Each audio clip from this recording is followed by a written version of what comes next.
Welcome to the PLZ Soccer Show. Every day, Monday to Friday, Alan Ruff is with me, and every now and then we have a special guest. We didn't think he was going to come back to us, but Hugh McDonald of the Daily Mail is here. You've had an injury, you've been out for a few weeks, but you're here with us. That's it. It was knife-edge stuff, Peter, but I'm just back. Want to get into first-team action alongside Ruffy, old head. Yeah, ready for it. Yep, absolutely. I owe you a tenner, Ruffy. I didn't think he would be back. I thought he'd be his finger in that many media pies. Yeah, I thought at one stage it was going to be Richard Kimball we were working with, but he's recovered. He's recovered. He's got his arm back. He'd broken his arm, ladies and gentlemen, but thankfully he is with us, and he's with us at a time when it's red hot. I don't think we've started this soccer show at any point this week without talking about Rangers. Hugh, we haven't had a chance to talk to you about it. Lee Wallace, Kenny Miller, never kick a ball for Rangers again. Is that fair? Yep, absolutely. That's it, the end game for them. But the game going forward for the Ibrox board and the team is really intriguing. The questions will have to be asked over the next couple of weeks of the players, starting on Sunday at Hearts, home against Hearts, because they have to entrench a place in the second place in the Premiership. And of course the board now have got, because the whole Murty, this kid-on stuff, we were always on it, Peter, this kid-on thing, that Graham Murty was a possible contender for the Rangers job, has been blown out of the water, so they've got to come up with the goods as a manager. Yeah, absolutely. Some of the headlines in the back of the pages has been Kenny Miller and Lee Wallace have been hung out to dry in this. A lot of players have had their say on it, Ruffy. You know, you're going to get volatile dressing rooms, especially if there's a defeat. But the one thing I would say to you is, Graham Murty, for me, is in the middle here as a lame duck with a board that you just don't know where they're going next. No, it's obviously there's something happened in the dressing room. We're not privy to actually what happened in that dressing room yet. You know, I mean, some people say Graham Murty was in the dressing room, some people say he wasn't in the dressing room.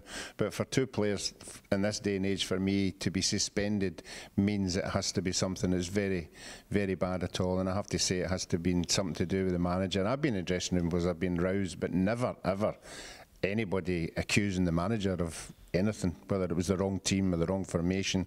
So if Murty wasn't in the dressing room, how did it get to where we are? You know, and I think it's going to be something really big when we find out what it is. Yeah, he obviously hasn't heard the Gordon Strachan story on Sir Alex's decision to play a 4-3-3 with Aberdeen in Romania, which clearly wasn't working. And the other one, which was spoken at the same event, which you compared, where Neil Lennon talking about Martin O'Neill and Henrik Larsson, you know, having, shall we say, an exchange of views.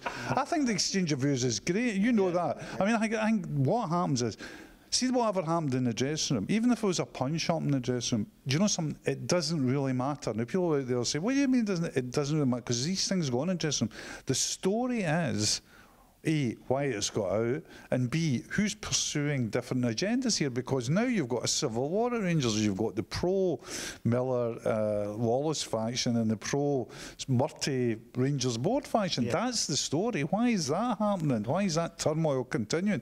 I mean, everybody has known of stories where somebody stuck one on a fellow player in the dressing room. That's what happens. I mean, it would never happen to Alan because they were so busy throwing roses at his feet for saving them. But I mean, the Graham Murty situation, it just shows you that we've said it all along. If you've got a manager who has got the respect to the players, these things don't happen. It don't happen with Jock Stein. I don't think for a minute anybody would have questioned him or maybe Jock Wallace or Graham Souness or whatever, because as soon as you do, you'd be out the door. So that's why I'm thinking that it has to be something of that magnitude. It has to be. You can't suspend somebody for just shouting at somebody in a dressing room. And the other thing that's coming out as well, and I was reading in the papers this morning, some of the players are quite happy to stand up for Wallace and Miller. Yeah. What about the others who aren't? Well, you know, but you don't necessarily know that's true. I mean, I'm not suggesting for a minute that some journalists get it wrong, but you know, you've got to sit there and wonder, you know, about which camp is reporting what, and then you have to take it at face value. I think the proof in the pudding in this, and remember, Kenny Miller's only got 5 games left. You know, is he going to have a confidentiality clause on 5 games left? I don't think so. he'll get suspended. I think Lee Wallace is a different kettle of fish because they might have to sell him. And he's younger, so they'll take a different attitude with him. But for Kenny Miller will have his say, Hugh. And I do not believe for a minute that, you can talk about players saying, oh, we're taking this side, we're taking that side. They're not taking any sides right now in the eye of the storm. We'll hear from Kenny Miller. We'll hear from the horse's mouth on this sooner or later. I think so as well. And who knows, you might even be hearing through third sources from it now, heaven forfend, because what's happening in this dressing room is that you've got two distinct narratives coming out in the press. So one side is obviously briefing and another side is obviously briefing, because all that's coming from it, people had to be in that dressing room and they're telling distinctly different stories. So I think it'll take time for the turbulence to settle down and the truth to come out. And the truth, something, and I don't know this because I wasn't in the dressing room and I haven't spoken to any of the players who were in the dressing room, I probably think the truth is probably a lot more boring than what's going on. I think it'll be a lot of what generally happens in football, a lot of real disillusionment. A heavy defeat, players really, really disappointed, words going out, blah, de blah, de blah. A manager who, God bless him, has been placed right in the middle of a combat zone, and has not been up to it, and knowing that he's not going to be there forever. So Ruffy's right, the Wallaces, the Steens, etc. This guy was always there for a few months, and therefore could be seen as easy pickings. Now, if you are wondering, you're saying, yeah, but I want answers now, I want to know how this unfolds. Well, you might have to wait a couple of days, maybe a few weeks, maybe to the end of the season.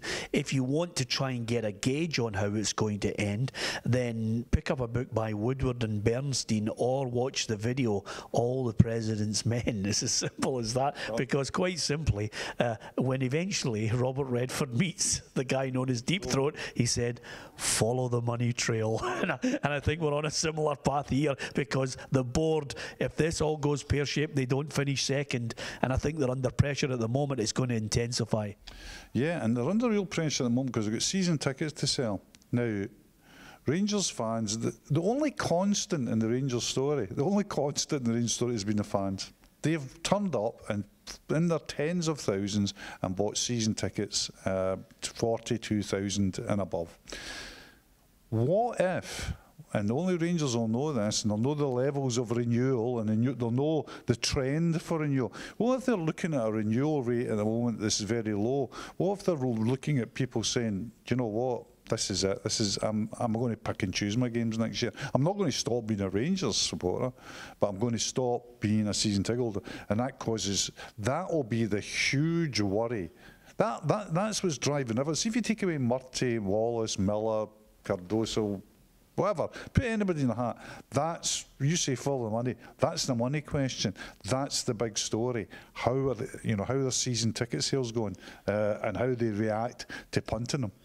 Yeah, it's an interesting one. I think a number of supporters groups are working out the best strategy to make a complaint, whether it's a silent show of strength at the game, or maybe eventually waiting outside the gates. But that's happened at Ibrox on more than a few occasions. You can give us your view at PLZ Soccer on Twitter, facebook.com/PLZ Soccer, and give us your thoughts on the Rangers situation. Of course, it was nice today.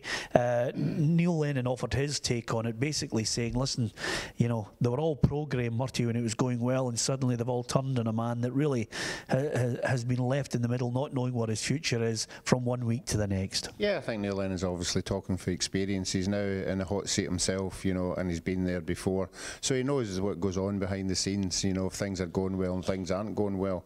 So he's obviously feeling a wee bit of sympathy for Murty, but no, he'll go out with this game coming up, and it's a win for him. That's the only thing he'll be thinking. There'll be nothing derailing him for this game. Yeah, okay. It's Rangers against Hearts on the Sunday. It's Hibs against Celtic on the Saturday. And this whole country seems to be obsessed over the last 30 years with conspiracy theories. The latest one, that Hibs will eventually get the win to allow Celtic the chance to win the title against Rangers on game 2 of post-split fixtures. But the general consensus from all and sundry, and I was speaking to Chris Commons this morning, who basically said, listen, you're a footballer, you want to get a title wrapped up as quickly as possible.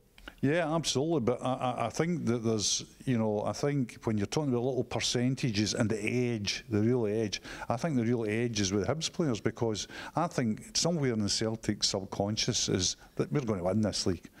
But in the Hibs subconscious is, or even at the front of the brain, I'm talking as if I know anything about this, but what will be in the front of their brain is we've got to win matches to finish second. Yeah. The manager's chance.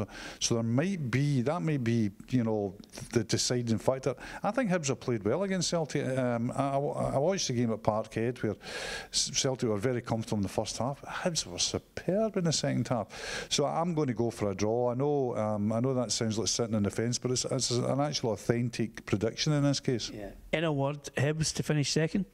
I think it's more than possible given the performances by Rangers and Aberdeen at the weekend and the fallout for both performances, because people have forgotten how bad a performance it was by Aberdeen and what Derek McInnes had to say after the match as well, which was hardly a rallying cry to his players, was it?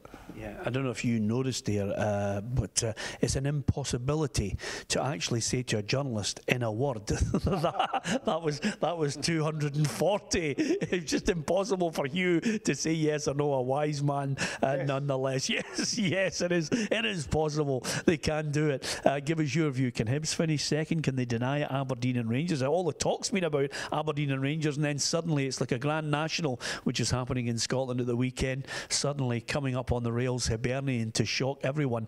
That really would be surprising, and might put him in the running for a candidate as manager of the year, although we're not too far away from getting to know who's going to be the manager of the year, who's going to be the player of the year. Chris Commons reckons it'll be Chris Boyd.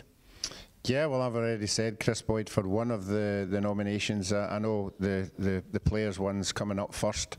The voting's very early for that. We don't wait till the end of the season. So I think the way things are going, I think it'll be between Scott Brown and Chris Boyd for that one as well. Yeah, who are you going for?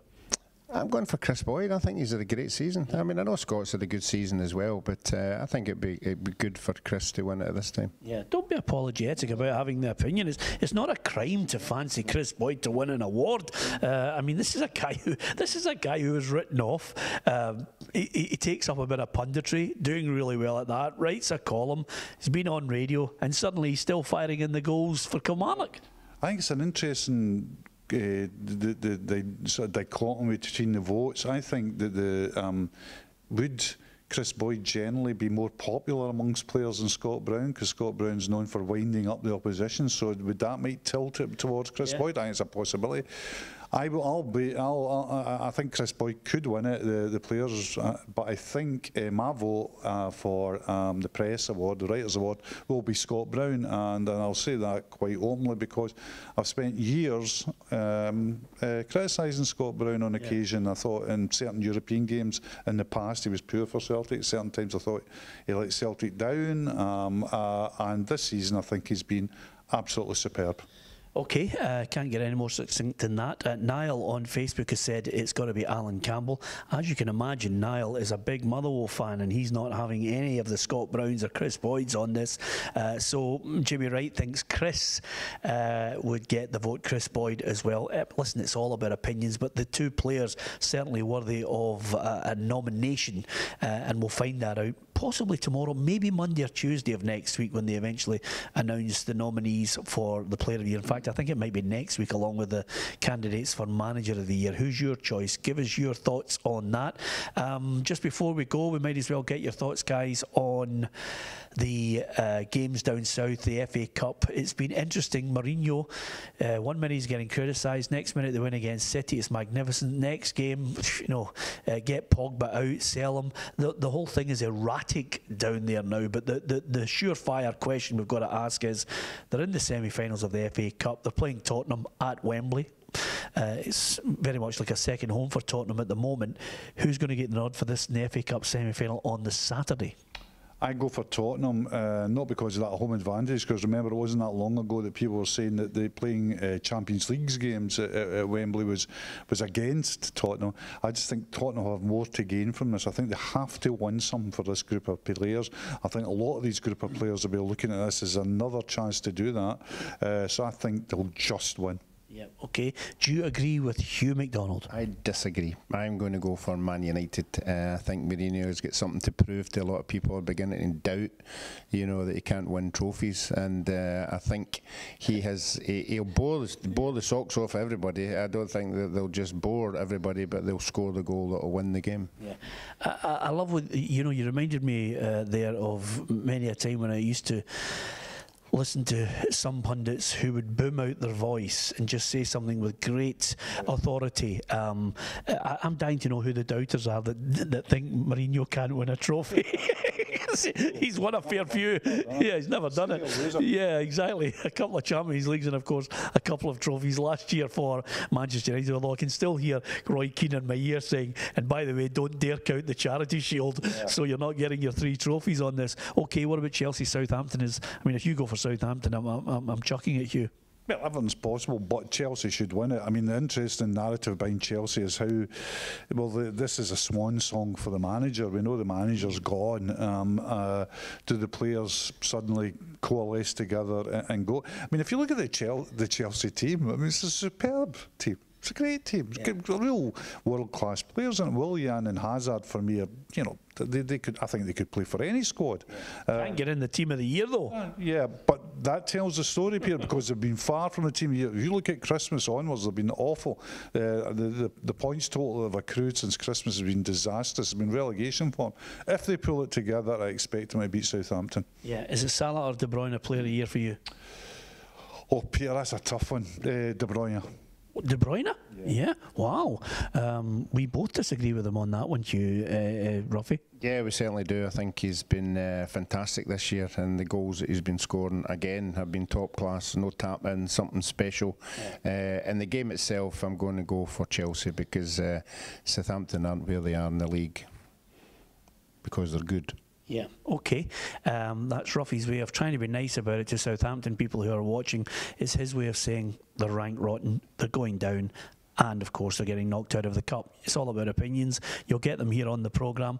Just before we go, last word to Ruffy on this. The PFA Player of the Year Awards is next week. Hugh will not be sitting at our table. This is a blow. If you're talking about strong bonds, friendships, team bonding, there could be a fair bit of swearing, punch up, the whole thing now, Ruffy, because this is somebody who's not a team player. No, where is he going? Do we know where he's off to? Oh, he's going. Yeah, tell us where you're going. I'm over the side where the tactics board is, and I'm going to lob it at Peter onto the stage. Allegedly. Yeah, allegedly. Yeah, absolutely. Doesn't get any better than that. Listen, if you want opinion on the programme, it's the Soccer Show. If you want to give us your opinion, well, get typing. And of course, the other good thing is if you download the app, PLZ Soccer, in Google Play and in the App Store, there's a little section that's got a video reporter. Click on it, then record your video, give us your view. If you are used on the programme over the next couple of weeks for your opinion on your team player of the year, whatever you want to talk about, if we use your video, then we will send you basically a fantastic legend, a poster of your favourite legend, put it that way. You can tell us who your favourite player is, and we'll make sure we get the poster out to you, and you can get it framed and put it above your mantelpiece if you're in control of your own house. Simple as that. Download the app, PLZ Soccer. Good luck with that, and we'll hopefully get a few winners on the way. If you want all the information on football, Scotland, England, Europe and globally as well, then it's www.plzsoccer.com. Great to have Hugh back with us. We've certainly missed him. No shortage of opinion when we've got him on our right wing. Thanks to Hugh, thanks to Ruffy, thanks to you for watching. We'll see you tomorrow with Barry Ferguson.